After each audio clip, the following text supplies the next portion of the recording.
beginning. Now, once we start, I don't stop no matter how. Okay, so we're started then. Okay. Hey.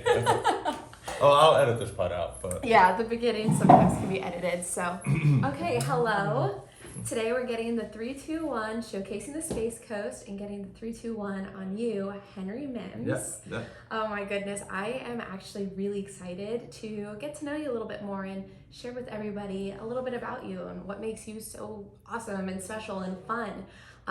So a little bit about you. Are you from this area? Originally, I'm born and raised in Florida my whole life. I've only been Okay. outside of Florida 6 months for my whole life. Oh, wow. Yeah, Where did you go? Yeah, I've been to pretty much the whole country. Oh, cool. I just never liked it enough to stay. I just always came back to Florida, you know? Yeah. I was born in Pensacola, and then I moved to Miami shortly after I lost my hearing. So moved to Miami, stayed there for about 10, 15 years or so. Yeah. And then moved back to Pensacola, then Orlando, and now here. Oh, wow. So you lost your hearing in an accident, or were you? Oh, no. When I was 8 months old, I got meningitis. Oh, okay. So they took me to the hospital. They thought I was sick. The hospital said, no, he's fine. Got back home. My fever spiked to 106. Well, no, 104, sorry. And then back to the hospital, and they said, yeah. So they put me in a coma so that my body could fight the infection. Yeah. I was did that for about a month, and then they didn't know I was deaf until I was about 3. Oh my God. Yeah, because I could. My mom thought that I hated women or something because I wouldn't respond. You wouldn't to her. respond. Yeah, But I you wouldn't just respond. couldn't hear. I'd bite her. I'd do Yeah. all those things, and then but I would respond to my dad with no problem. Was he just had a louder? Yeah, well, and his voice was deeper. Oh, okay. So she had a very high pitched voice, and she was soft spoken. She's not soft spoken now, that's for sure, but. Mine either. I tell my kids, hey, don't let her fool you. She's trying to get into heaven. Yeah. She's always so nice to them. I'm like, what about me, Ma? But whatever. So That's funny. When they found out I was deaf, I was about 3 years old. Wow. So it wasn't genetic or anything? No, it wasn't like that? genetic at all. It was actually me getting sick. Oh wow, Yeah. that's crazy. Yeah. So did you get cochlear implant? No, I've been offered cochlear implants. Yeah. But I've always refused it, and I've actually been offered for it to be completely paid for free for me. Oh. And I wow. still refused it. Yeah. So I've worn hearing aids my whole life. Okay. And when I was younger, I wasn't allowed to wear my hearing aid inside the house and stuff like that. No signing, no none of that. Because when you get older and you have a family and stuff, most people don't know how to sign, and nobody's gonna care that you can't hear. What can you do? Yeah. How are you gonna get in the door if you can't communicate? You know what I mean? have to kind of learn So- and adapt to the hearing world and to being deaf. Yeah. That's so interesting. I didn't realize that you weren't born. It was just meningitis. Yeah. I don't know, because I took American Sign Language in high Right. school a long time ago, but is that pretty common for people to go deaf that way? Yeah, with meningitis, as a matter of fact, a lot of people they'll say that they had meningitis and all the problem that they had. Yeah. Another problem that's common is people going blind. Now, at the time when this was back in the late 70s, at the time, most of the people who got it didn't survive. Yeah. So almost everyone not everyone, but a lot of the people that got it died. Yeah. And it was a mass outbreak for a short period of time. Yeah. But yeah, so it's usually genetic is what I found most. Accidents. Yeah. I know of a couple people who abused by their parents and lost their hearing. Just things like that. That's such a shame. Were they able to adapt to learning American Sign Language Well, at that point? That's one of the blessings that I've had is that this is all I've known. Yeah. So I don't know what else there is, so there's no feeling of a loss to me. Yeah. But for people who are in those situations, it kind of would seem like there would be a little bit of a loss. Yeah. And I feel bad for that, but for me, I'm just like, hey, it's the way it's been. This is me, yeah. It's the way it's been. Even like getting to know you, you don't seem like it has altered your way of communication, your personality. You're very personable as a person. I don't feel like it's altered you at all. In fact, I think like you kind of blossom and have bloomed as a person probably because of that. Yeah, that's awesome. So my parents, they just instilled in me. Why not? Yeah. Everything was when I was little. I was a BMX bike racer. I was in states. I was all that stuff. Yeah. So it was always. Although I do have to say, part of the way that I was able to learn how to communicate with the gift of gab and just the flying with the speeches and stuff like that is when I was a lot younger, I was in a world that I didn't know how to communicate with, and they didn't know how to communicate with me. Yeah. Not that it was anybody's fault. Yeah. You know, it's just the way it is. Yeah. So when I wasn't playing with my friends, and a lot of them were understood things, but I still kind of shied away quite a bit when I was younger. Yeah. So what I would do is I would get lost in Mad Libs. I don't know if you know what those. Is it? I'm thinking of a board game, but maybe I'm wrong. Well, back in the day, we had this thing called Mad Libs, and what you would do is you would have this sheet of paper, and you had to pick out all these nouns and verbs Yeah. and adjectives, and then on the next page you had to put those in order of whatever it came. Mm. So it was like crazy stuff. Yeah. So you would say I was driving my fog pickup truck Yeah. to go see my grandma Nose and see her eyes of a bird. It's like all this weird stuff. Yeah. Yeah. But it just kept going, and that's kind of how I learned to talk as well. Oh. This is Man. before closed captioning, though. Okay. Yeah. Before you could read stuff. Yeah, that was it. Yeah. Well, that's kind of cool. So you're married and you have kids. Mm-hmm. How has that aspect of your life benefited or affected your family life? You know, being able to communicate with your kids. Do they speak sign language with you or anything like that? Well, they do a little bit, and I know this sounds kind of weird, but so when we're in the house, Mm-hmm. most of the time I don't wear my hearing aid. Okay. I'm done with the sounds for the day. I don't want to hear anything I else. want silence. Yeah, I want silence. I'm done. Yeah. You know, because believe it or not, even though I'm deaf, it still does get overwhelming. Yeah. So what they'll do is they'll either clap, because I can feel the sound, Yeah. and I'll know that they're over there or wherever, or they'll go, whoo! That's really loud, Yeah. and then I can feel it. So I Yeah. know that somebody's trying to get my attention. Yeah. What they don't like is the fact that I can read their lips. Yeah. So if they're in a room and I can see them, I know what they're saying. So my kids do a lot of this. So dude, you know, we gotta go and they'll try to talk like this, like they're Yeah. wiping their face. Yeah. But the problem is, and I'm probably gonna give it away now, is that I can see their throat moving. So when their throat moving, I know they're saying something. Especially when they're going back and forth doing this, and all of a sudden you've got poor kids going, You're like, what's going on? Yeah. Like, what are you trying to keep from me? Mm-hmm. I always find out though. Oh yeah. Yeah. But one of the things is, it does get a little bit embarrassing because I don't know how loud I am. So Yeah. I'll just start talking to somebody from across the aisle like it's nothing, not Yeah. realizing that the guy by the cooler can hear me. Yeah. You know, things like that. Or You know, like interacting with you, I have thought about that. I have thought, you know, about, because there are some deaf people who are very loud and they just don't realize it. I always thought that you were really well spoken for how quiet or judging the situation. Like, Right. I really don't feel like you're too loud. Maybe it's just like learning over the years and just like, you know, getting used to speaking and things like that. Right. But I've thought about that and I've never noticed that with you.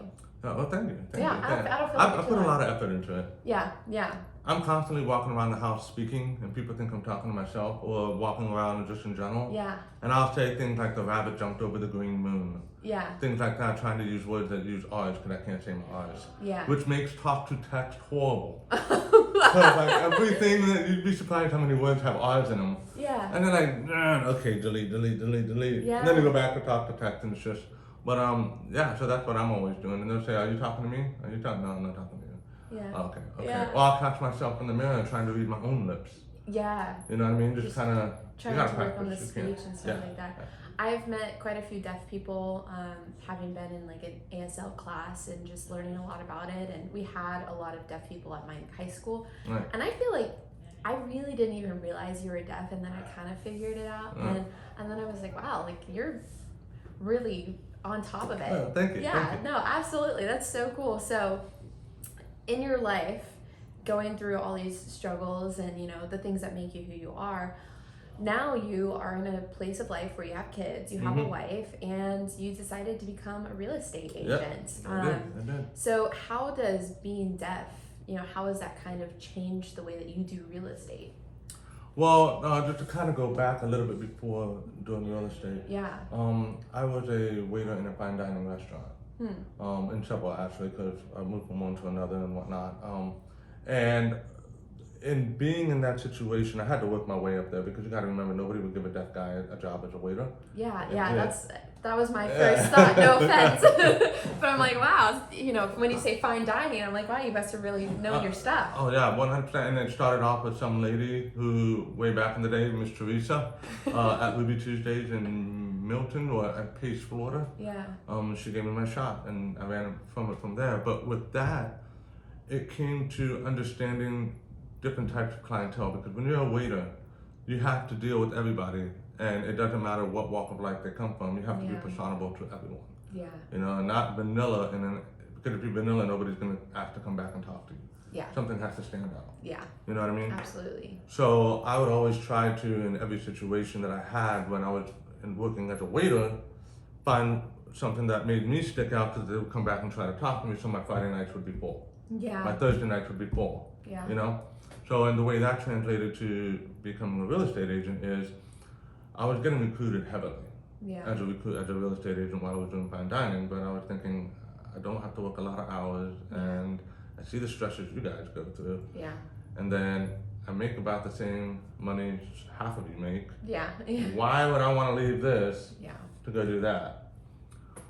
But truth be told, being deaf, I started losing my hearing more. Now I'm over 40, so now it's kind of, you know. Yeah. So trying to take orders, I was messing up more. My clients were very understanding, that the patrons in the restaurants were very understanding. Yeah. But it just got to the point where I was just kind of like, nah, I can't. I've lived my useful life in this. I gotta move on. And funny story, that is kind of how I met Martha Melendez. Yeah.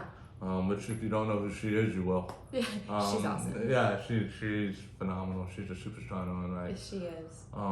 So when I met my now wife, Martha's one of her best friends. Oh, I didn't realize. She was in my wedding. Oh, really? I didn't realize that. Martha was in my wedding. As a matter of fact, if you look at the wedding videos or you look at the wedding pictures, which are on YouTube and Facebook, you'll see her. She's in the picture and she's doing this to me. And she's one of my wife's bridesmaids. Yeah. Or bride or whatever. Yeah, bridesmaids. Okay, bridesmaid. That's such a Martha thing. Yeah. But she was one of them. And she had been recruiting me for about a year. And I said, no, Chica, because one of the big things about me, and the reason why I kind of gravitated towards real estate, is because you get out of it as much as what you put into it. Yeah. And I have run into so many real estate agents that I would never work with. And I'm not saying that as a field in general, but I remember all the things that I thought, that sucks. Yeah. I'm not going to do that. I wouldn't do that if I was an agent. I wouldn't, you know. Or I could do that better. Yeah, so now that I am, I remember those things. And for any of you watching, here's a little thing for you, okay? One of the things that I absolutely hate is when I'm talking to a person and they're not talking to my wife. So they just kind of like make her seem like she's in the background. Yeah, and I've even seen them turn their back to my wife to talk to me. Yeah. And I'm like, yo, player, she's the other half of me. You know? Yeah. Or and I've seen that with a lot of agents, and just to be mindful. And again, if this is not you, then that's fine, but if it is you, change the script a little bit. Yeah. And so it was a lot of what I didn't like, what allowed me to see what it was that I would bring to the table. Yeah. So when Martha was recruiting me and she was like, yo, we could do this, I said, but time out. My kids and my family come first, and I know how busy the realtor life is. Yeah.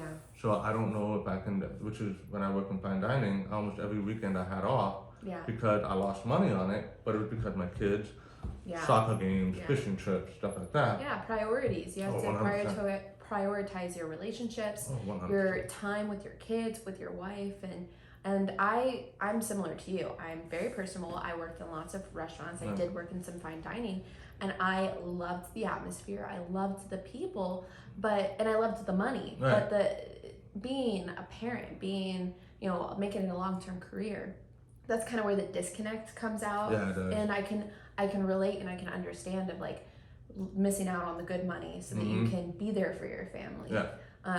So I get that, like the schedule is kind of tough. It is. It's a very tough schedule. Yeah. So with real estate, you can kind of make your own schedule. Yeah. And that's the beauty of it. The other thing that I kind of love to take away, and this is one of the things that kind of signed me on when I was talking to Martha, was she said, look, the busy season in real estate is towards the end of the spring to the beginning of the fall. Yeah.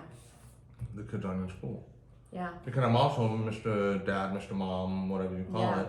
So who's going to pick up the kids? Who's going to do this? Who's going to do that? And then, so right now it's May, and we're starting to get into the swing of things a bit. Yeah. At least I am.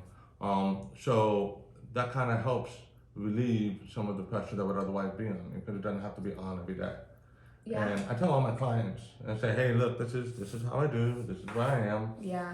You know, because it's all about setting the expectation. You don't want to be surprised by, oh, this guy can't do Wednesday. I want to see 15 houses on Wednesday. Yeah. Yeah. But if you knew ahead of time that I was going to you be can available on schedule Wednesday, which is also one of the reasons why I joined with Martha, was because of the team with her and Steve Stark. Yeah. That way, and there have been a couple times where one of us hasn't been able to make it to something, and then we turn around and we pick up the phone and say, hey, I've got 4 houses that I need to show, but I'm all the way over here showing another house. Yeah. What do I do? Yeah. I got you. Yeah. So even if I can't show up, a face only a mother could love, right? So even if I can't show up, somebody can. Yeah. And that was one of the reasons why I joined the team, which was part of the reason why I said no to everybody else. Yeah. Because they were all, come join my whatever, Yeah. and then I'll let you run on your own. Why would I go into something that I've never known? Yeah. And have you ever seen a horse try to walk as soon as it's born? It's all fumbling all over the place. Yeah. I can't do that. You don't No. want to be that. No. Well, and they're a great team, and they're so knowledgeable, and they've been so successful. 100%. It's really a blessing to have someone like Martha really take you under her wing, I would 100%. say. And that's, I'm guessing, probably the biggest reason that you joined Engel Oh, Voelkers. 100%. The only reason why I even joined real estate, period, Yeah. was when Martha said, I'll teach you. Yeah. That was the selling point. It wasn't Wow. the money, because the money's going to come no matter what I do. Yeah. And it wasn't the time, because I'll make my own time no matter where I go. Yeah. But the selling point was, and then when she said, well, why don't you come and meet Steve? Yeah. So I met Steve, he and I hit it along great. Yeah. He's awesome. He is. I tell him he reminds me of Mr. Wonderful. He's like, that's the only one I like out of them anyways. And I'm like, I love him. Like, he's very straightforward. And Steve's last name, Steve Stark, reminds me of Iron Man. Yeah. It's super cool. Yeah, like Tony Stark. He's walking right now. It's so funny. He goes basketball shooting. Yeah. He does that to me. You can't see him, but he's going and slam dunking on the side of the thing. Yeah. I'm sitting there talking to him, and all of a sudden he dribbles and he dunks on me. I'm like, dude. He keeps it light, you know? He's super, he's super awesome, and they're both motivated to provide good service and to make really great relationships. That's what it's all about. Yeah, it is. And I think that's really at like the heart of who you are from getting to know you. You love people, you love serving people well, you love helping people, and you love involving the community, which is really huge. A rare trait. You don't see that very often, and my husband actually has a very similar trait, and just wanting to do cool stuff all the time. Like, life is too short to be boring. 100%. And it's not just about making money and making transactions, but it's about making relationships with good people and creating good communities. And that's really everything that I have admired about you, especially as a real estate agent. Yeah, absolutely. So Martha is really your heart and your soul.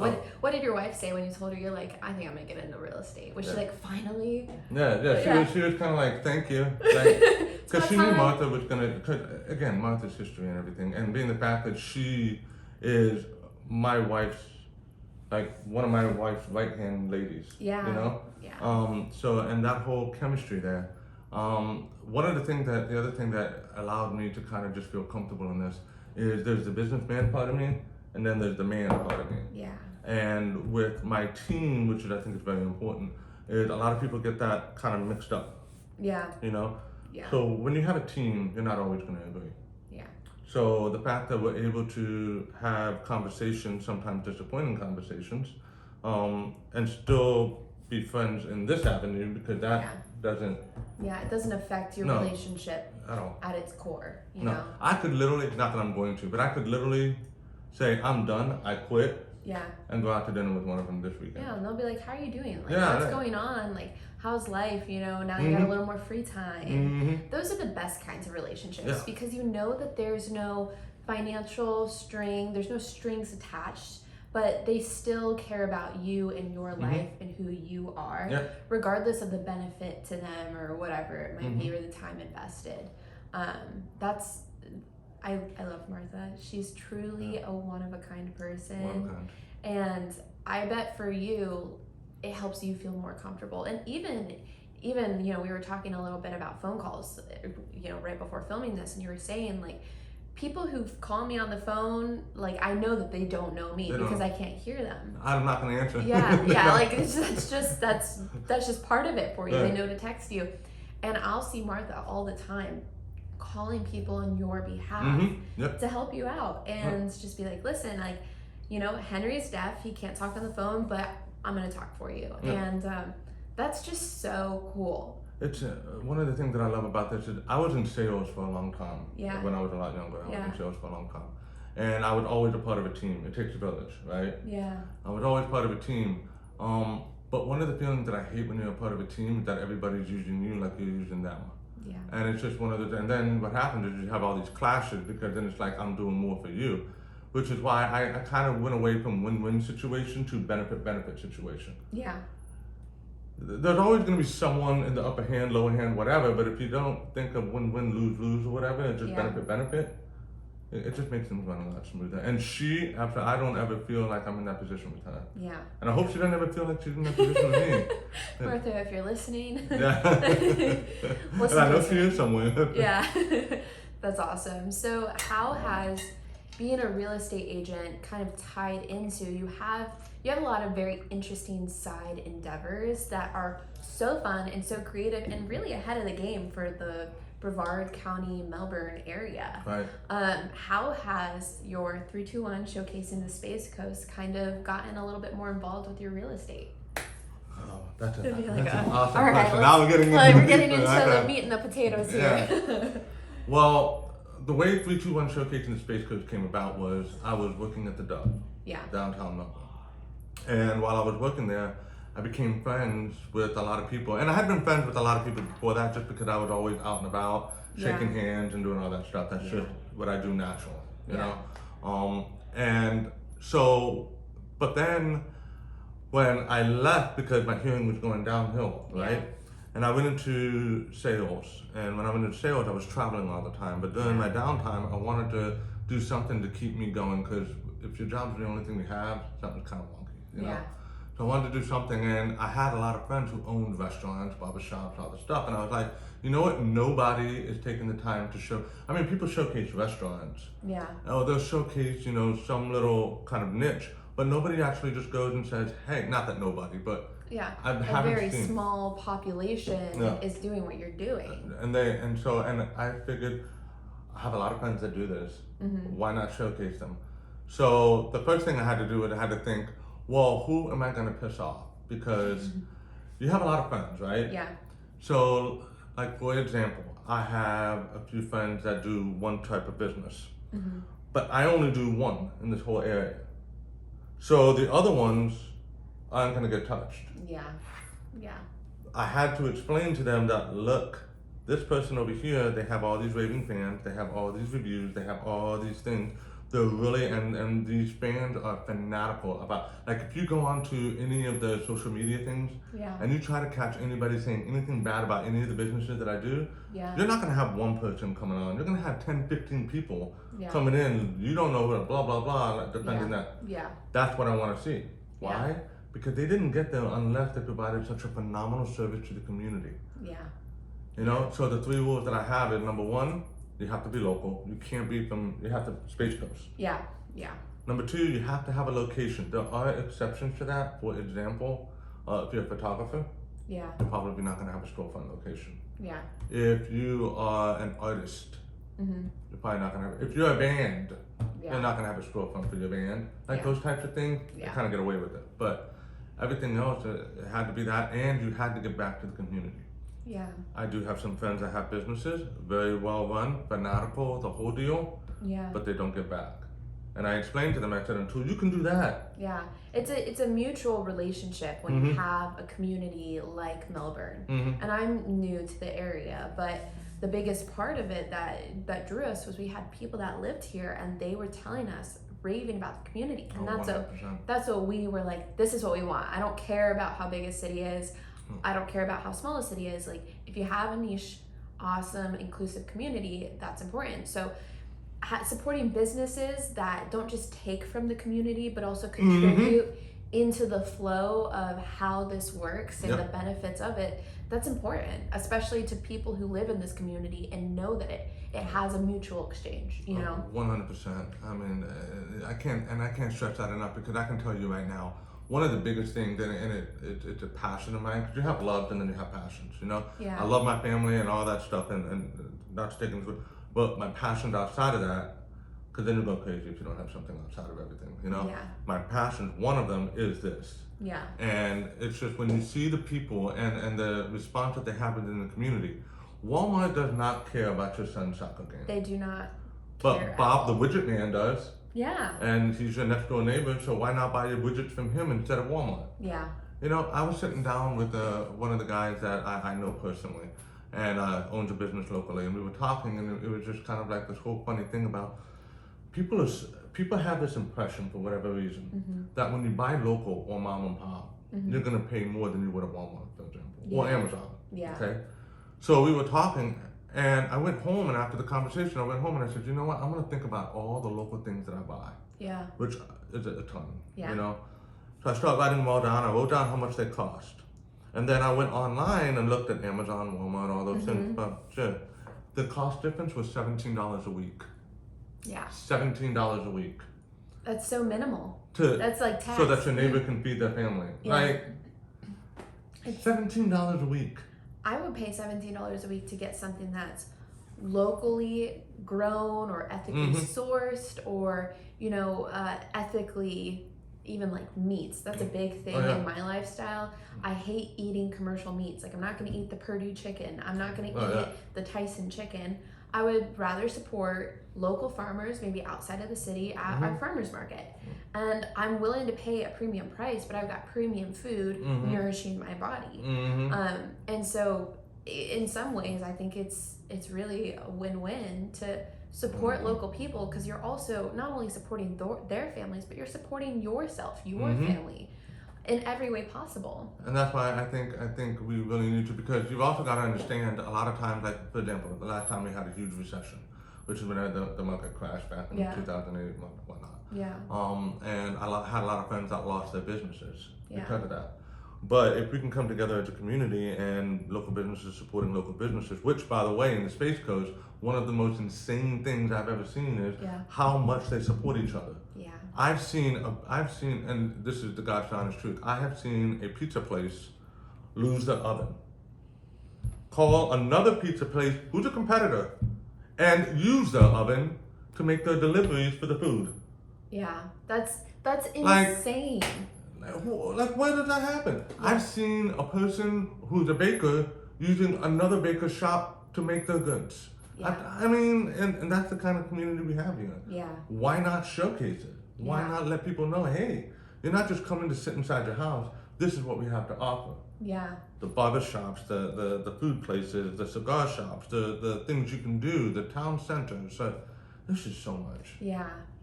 So for someone like me, or even, people in the community that maybe want to get more involved or want to be in a community like this, what would you recommend, or how can we find resources? Do you have a lot of resources on your Facebook page, things like that? You can go on to 321 Showcasing the Spacecoast. Yeah. And that's just businesses in general.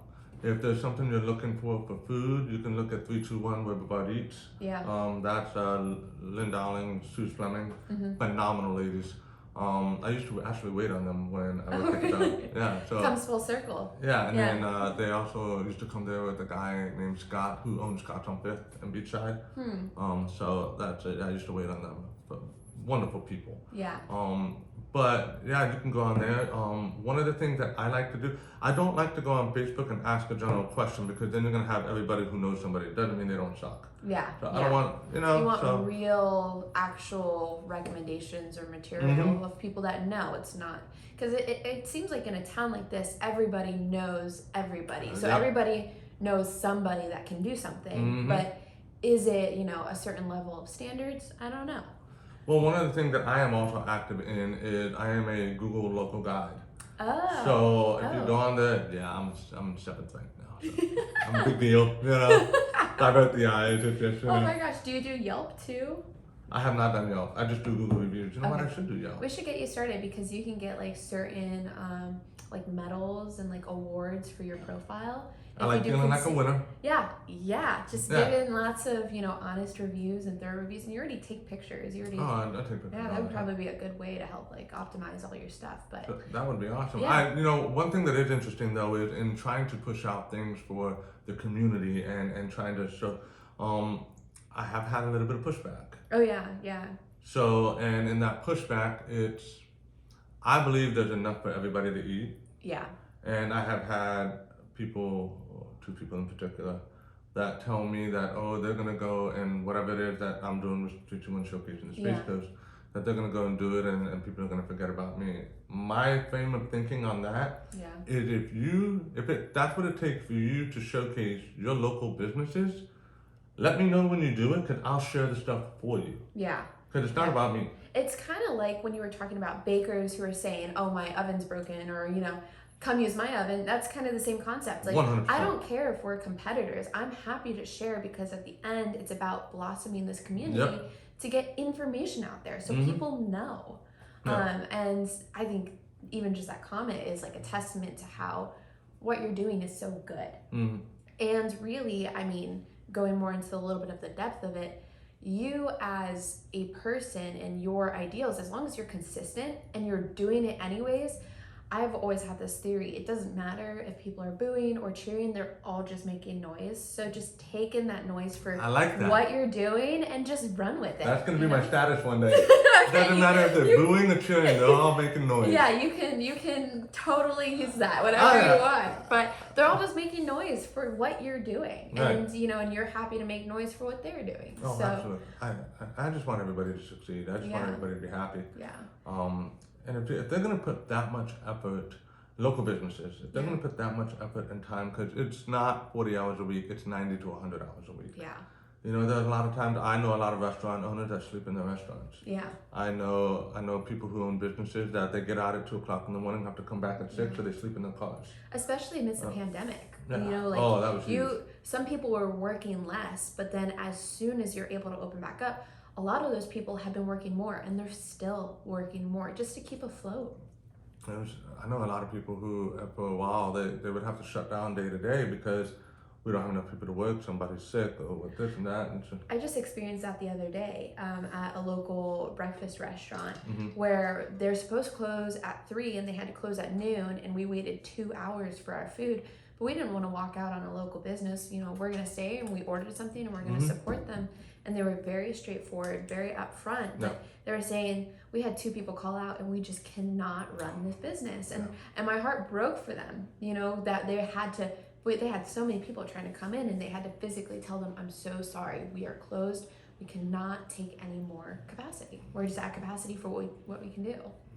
And it's a shame, it really is. And I know that there's a lot of things that go into that, but the fact that one of the things like you were just saying, being a part of this community here on the SpaceCoast, and it doesn't matter if you're in Titusville, Rockledge, or if you're down south by Grant, the support and the understanding. Yeah. Very rarely will you hear people say, oh my God, I can't believe this, blah, blah, blah. Yeah. And usually they get put in their place real quick. Yeah. If you're a local business or anything like that, thank you. And if you support the local businesses, I thank you as well. So at least we know that there are resources through 321 showcasing the SpaceCoast for people that want to get more involved. And you can actually meet them and see them. Yeah, absolutely. And that's cool that you know a lot of people and you can go make these relationships and then sometimes do business follow-ups and all that jazz. So that's it. But and the other thing is that the other reason why I started the whole 321 showcase in the SpaceCoast was because also a lot of times you'll see segments on whatever the place is, right? Yeah. But it's all about the place. Yeah. Well, there's a person behind the place. Yeah, they're people. Yeah. So when I go to interview, and you'll see on all the interviews, 80% of it is about the person. Yeah. 20% of it's about the business-ish, kind of, Yeah. But it's about the person because they're the ones who are running this whole thing. And I think that when you get to see that these people are people, that when you walk into a restaurant or a store or whatever, you're not just walking into the walls. It's almost like Yeah. you're walking into that person's second home. Yeah. Yeah. But sometimes they're there more than they're at their own home. Yeah, and that's not an experience you're gonna get going to a Walmart. No, No. shame on Walmart, but that's not what you're gonna get. Buying something from Amazon. Right. You're not going to feel the love, feel the passion, feel that second home.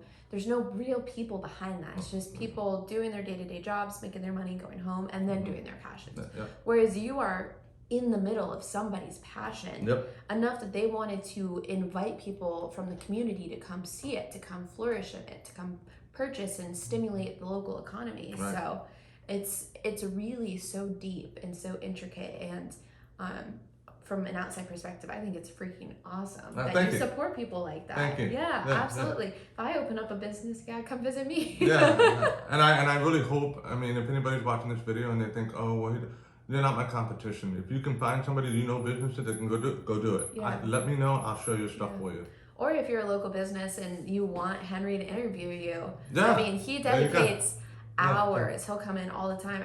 You'll literally come in and be like, oh, I got 4 interviews this week, and they're posting these dates and this and that, and it's awesome that you're not like one and done. Like, you're very active in doing this, and it shows that it's your passion by how consistent you are.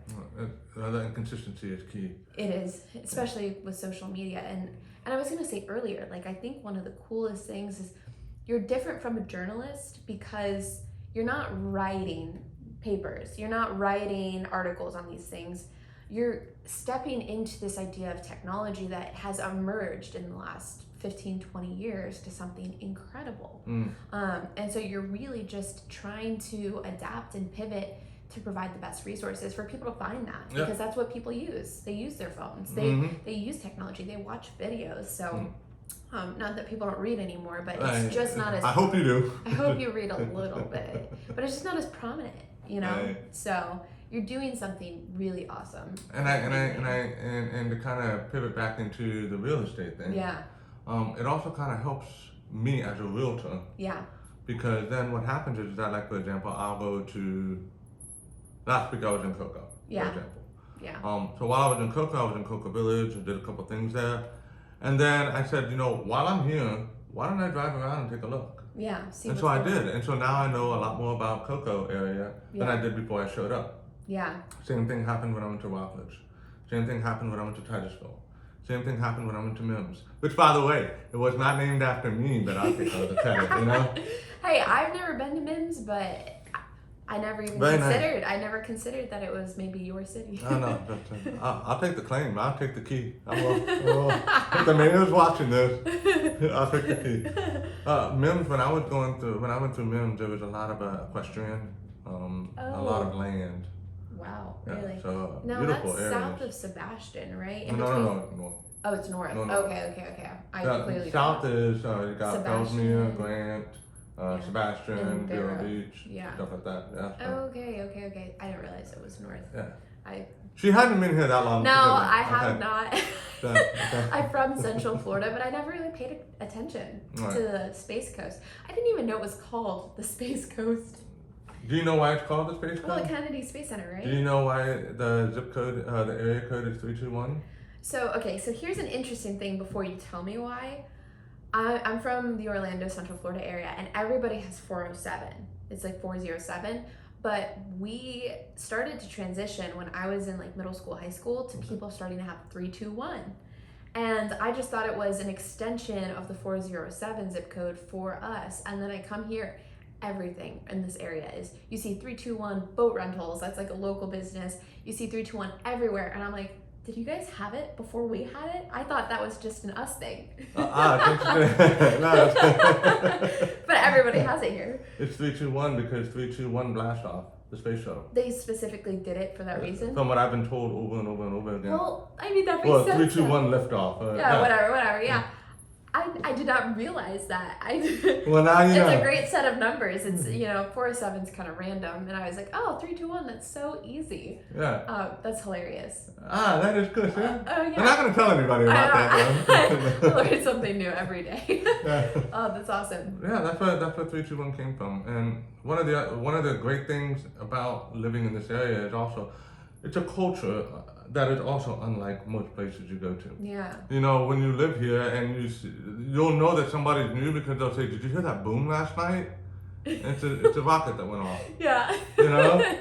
Well, the other day I was driving past Wickham Park and I saw people sitting out, like tailgating outside, and my husband and I were driving, and we're like, is there a rocket going off somewhere? Like, why is everyone sitting outside? Yeah. I guess they were also having like some veteran stuff going on, but it's just part of the culture. People just, they migrate outside, and we're all just, meeting our neighbors and kind of looking around, and we're like, oh, I guess like there's rocket going on. Yeah. Because it's just right there, and we're right on the coast. But it makes so much sense why we're the SpaceCoast now, because I never even considered that, but it makes me feel kind of warm and fuzzy that we have our community of SpaceCoast people. And there's so much to do here. Also, you've got the beaches, you've got the islands, you've got the preserves, you've got the lagoons, you see the people on the boats. You see so many boats. I mean, they call it Harbor City for nothing. Yeah. Oh, 100%. Yeah, why it's Harbor City once you come here. Yeah. You see all the sailboats. And it's just, if you want to go outdoors, there's places for you. If you want to take a quick trip to Orlando, it's 45 minutes away.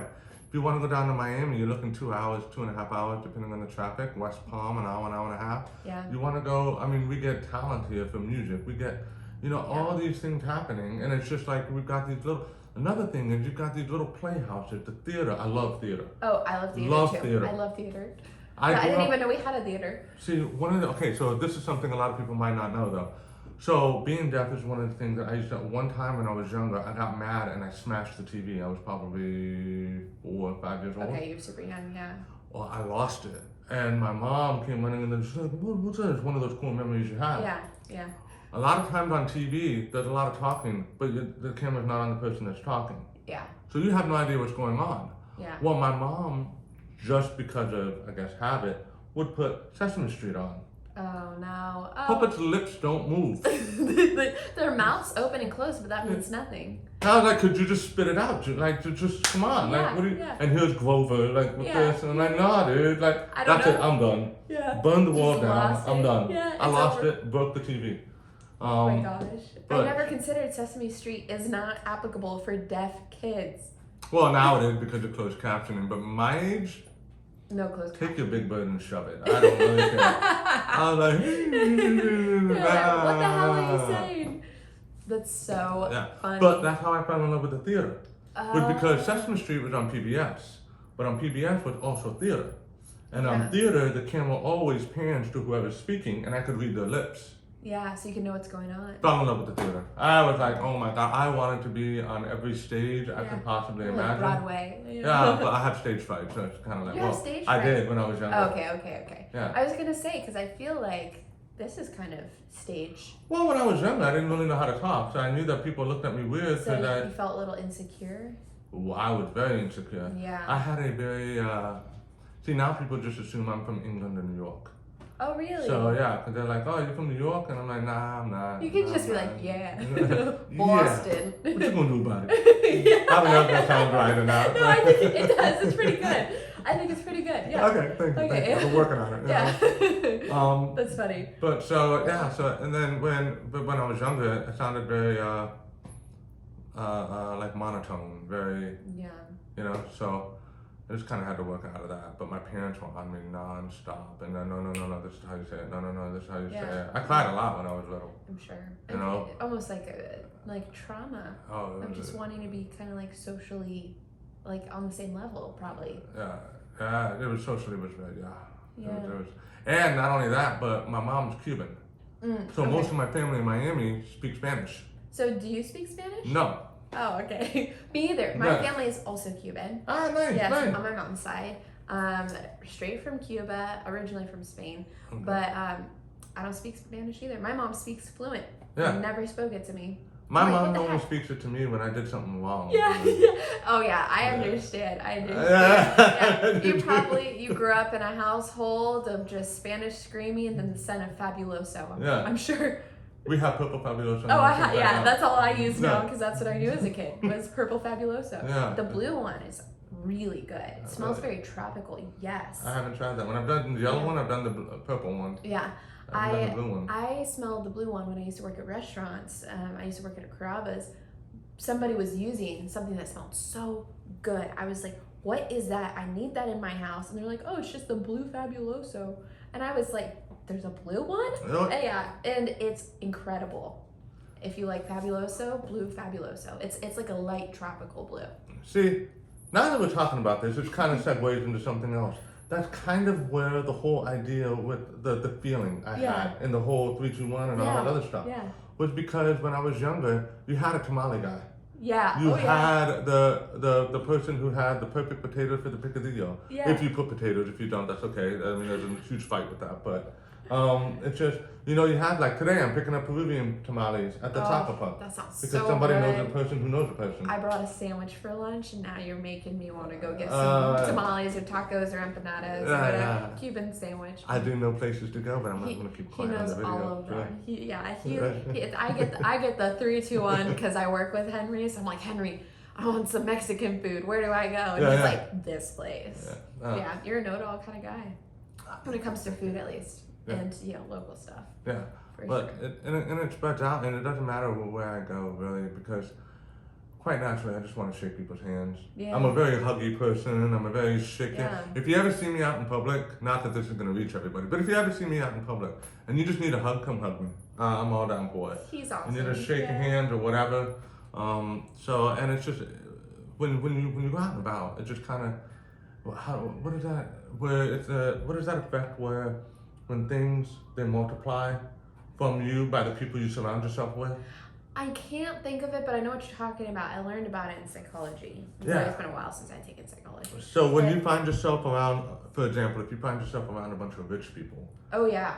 And you just kind of keep going, you yourself kind of like rubs off on you. It's like self-affirmation or I don't remember. Kind of like that, yeah. It's just when you're around it, you become like the people you surround yourself with.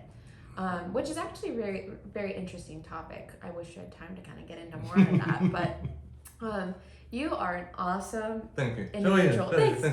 And it's so cool to get to know you more and a little bit of why, how this all came about, 3-2-1, showcasing the SpaceCoast, you becoming a real estate agent. And, I always wish you the best in all your endeavors and your passions. Thank you. Absolutely. Thank you for having me. I really enjoyed doing this. Hopefully we'll be able to get a lot more businesses up and running. Or if you need anything for houses or homes or anything, just let me know. Yeah, you can find him. We'll have all of your socials linked below, and they can reach out for whatever they need. Awesome. I'm so excited. Thanks for being here. Thank awesome. You. Okay, well then we're at 47